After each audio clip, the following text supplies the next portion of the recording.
Welcome to AI Book Highlights. Great to be diving into another fascinating text today. Absolutely. Today we're exploring a book that's, well, it's definitely made waves over the years, The Science of Getting Rich by Wallace D. Wattles. Right. Originally published way back in 1910. And this edition has an intro by Mitch Horowitz, which adds some interesting context. It does. Now, Wattles comes from the New Thought movement, and his approach is, well, he calls it pragmatic. It's about acquiring wealth, sure, but he frames it as a way to live a more abundant life overall. And importantly, not just for yourself, but in a way that potentially lifts everyone. We're going to look at the core principles he lays out. Yeah, see what they mean and, how they might resonate or perhaps challenge how you think about prosperity. So first up, maybe the most foundational idea is what Wattles calls the right to be rich.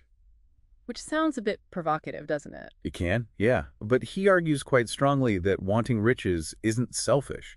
It's actually a natural part of wanting a fuller life. Fuller life meaning physically, mentally. All of it.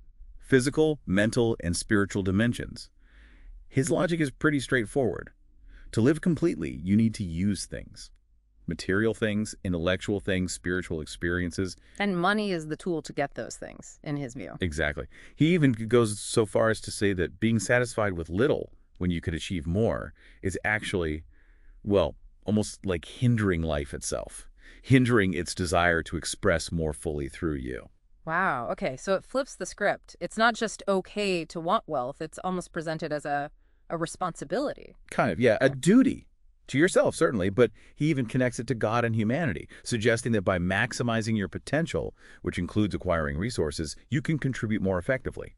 It's about becoming all you can be. Okay, that sets the stage. The second big highlight is the title itself. The Science of Getting Rich exists. He's quite literal about that, isn't he? Oh, completely. He doesn't see it as luck or environment or even just raw talent or saving pennies. He insists getting rich is an exact science. Like math. Precisely his comparison, like algebra or arithmetic. He says there are specific laws, and if you follow them, if you do things in what he calls a certain way, wealth will follow with mathematical certainty. Regardless of circumstances, that seems like a huge claim. It is. He points to examples, rich and poor people living in the same town, same profession, same environment. The difference, he argues, isn't the external conditions, but whether they're operating according to this certain way. So what does it take to learn this way? Special skills? Not according to Wattles. He basically says if you can think and understand, you can grasp this science. The barrier isn't intellect. It's about adopting the specific mindset and actions he outlines. Which leads nicely into the third highlight, thought as the creative power. This feels central. It absolutely is. This is principle number one, really. Wattles states that thought is the only power that can produce tangible riches from what he calls the formless substance. Formless substance. Okay, what is that exactly? He describes it as this underlying, intelligent, thinking stuff that permeates the entire universe. It hasn't taken shape yet, but it has the potential for all shapes. And our thoughts interact with it. Directly. He says this substance thinks, and the thought of a form held within it or impressed upon it creates that form. So humans, as thinking centers, can literally originate thought and impress it onto this substance. To cause the creation of whatever we're thinking about, like, say, a house or a business. That's the idea. It sounds perhaps a bit metaphysical, and it is, but it's the foundation of his practical steps later. He says you absolutely must believe three things to make this work. Okay, what are they? One, that this thinking stuff, this formless substance, exists. Two, that thought within this substance produces the thing imagined by the thought. And three, that you, as a thinking individual, can impress your thoughts upon it and cause creation. Belief in those is non-negotiable for him. All right. Moving to the fourth highlight, increasing life and the creative plane. This seems to build on the idea of abundance. Yes, it shifts the focus from taking to, creating. Wattles argues that the universe, or life itself, has an inherent drive to increase, to be more, express more. And the desire for riches is part of that natural drive. Exactly. It's the urge for fuller expression finding an outlet. So crucial to this is moving off what he calls the competitive plane and onto the creative plane. What's the difference there? The competitive mindset assumes supply is limited. So to get more, someone else has to get less. It's a zero-sum game. Right. Win-lose. The creative mindset, however, assumes that the formless substance is infinite. You're not competing for existing resources. You're using your thought power to bring new resources, new wealth, into existence from that substance. So your gain doesn't have to be someone else's loss. Precisely. He says the formless wants more life for everyone and will provide what you need without taking from anyone else. That's why he warns against focusing on poverty, limitation, or the idea of scarcity, because that keeps you stuck on the competitive plane. Okay, that's a big mental shift. Our fifth and final highlight ties things together. The importance of gratitude and the certain way.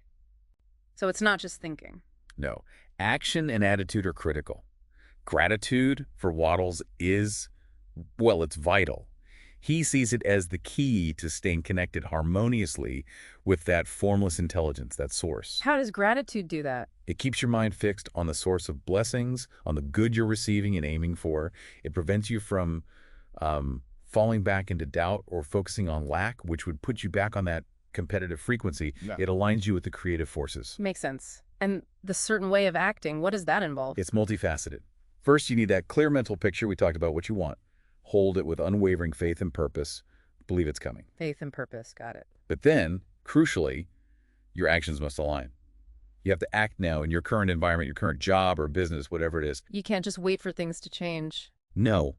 Personal action is how you make yourself ready to receive what your thought is bringing. And how you act matters. You need to act in a way that conveys increase, growth, and advancement to everyone you interact with. Ah, the impression of increase. Exactly. In every transaction, every interaction, aim to give more in use value than you receive in cash value. Make people feel that associating with you leads to their own advancement. This, he says, makes you an attractive center for wealth and benefits everyone involved. Okay, that's a lot to process. Let's try and distill this into some actionable takeaways for you listening. Takeaway number 1 seems to be cultivate a clear vision and unwavering faith. Yes. This is fundamental. Don't just vaguely wish for more money. Define exactly what you want to achieve, be, or have. Create a really vivid, detailed mental image of it. Like a blueprint for the formless substance. Kinda, yeah. And then the second part is crucial. Hold on to that vision with absolute certainty. Like a ship captain keeps the destination port fixed in their mind. You have to know it's coming to you or that you are going to it. It's more than just positive thinking then. It's about embodying that future reality now. Definitely. You need to start thinking and acting from the perspective that what you desire is already yours, or at least inevitably on its way. That faith needs to permeate your being. All right. Takeaway number 2 flows from the last highlight. Practice gratitude continuously. This isn't just a say thank you thing. Wattles advocates for making gratitude a constant state of mind. Develop a genuine habit of being thankful for every good thing, small or large. Why is that so important? Because it keeps your mind focused on the best, on the positive flow. He talks about recognizing how all things are working together for your advancement, even challenges, potentially. Gratitude connects you mentally to the source of all good. So it reinforces that connection to the formless substance and keeps you in that creative mindset we discussed. Exactly. It stops your mind from dwelling on negativity, limitations, or what others are doing competitively. It tunes you into abundance. It's like mental hygiene for wealth creation, in his view. Okay, final actionable takeaway number 3. Act efficiently in the present with the impression of increase. This brings it down to earth. Right. Thinking and feeling are essential, but they're not enough. Wattles is very clear. You must act, and act where you are now. So no waiting for the perfect opportunity. No procrastination. Do everything you can do today in your current role or situation. And don't just do it efficiently, successfully. Pour your faith and purpose into each action, no matter how small it seems. And that impression of increase part, how does that look practically? In all your dealings with customers, colleagues, employers, everyone consciously aim to provide more value than people expect for the money or effort exchanged. Make them feel that interacting with you is beneficial, that it helps them advance. It's about becoming a force for growth, not just for yourself, but for others too. Precisely. That way you become a magnet for opportunities and resources, because people want to be associated with increase. Your current job or business becomes the means through which your larger vision starts to manifest. Act now, efficiently, and with the spirit of growth. So these highlights and takeaways, they really just scratch the surface of Wattles' ideas in The Science of Getting Rich. They do. It's a concise book, but packed with, well, quite a unique and powerful perspective on prosperity.